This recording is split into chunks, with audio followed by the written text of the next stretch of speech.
All right, so back in the office today, I'm going to give you a quick market update about what's happened so far this year, all the way up to May, and then take a quick look back at year-over-year data.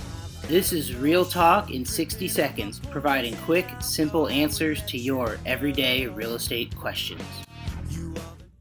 All right, so we're going to dive in here and look at a few numbers.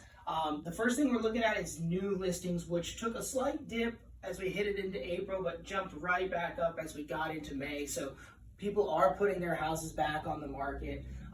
Closed sales are on a little bit of a decline. However, that is a lagging indicator. And if we look at in contracts, which have been on a steady increase, as well as showings, which is a sign of buyer demand, those are on a big incline. So we're going to see the closed sales follow and actually go up much higher. If we looked at the year-over-year numbers, we're actually going to see that our closed sales volume this year is a little bit higher than what it was at this point in time in 2019. So houses are selling, and they're actually selling more than they were last year, despite all the things that we've had going on.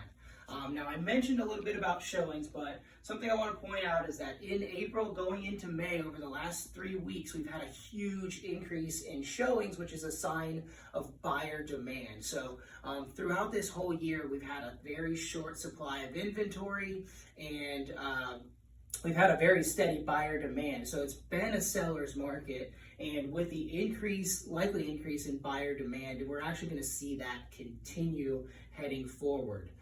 Now, many economists are predicting that the summer months are going to be a very busy time because a lot of people withheld their properties from going on the market in spring, and we're going to see that carry over into the summer. So we should actually see a busier summer than we normally would, which is great news for buyers. You're going to see more inventory come on the market, but it's actually good news for sellers as well because homes are selling and they are moving quickly.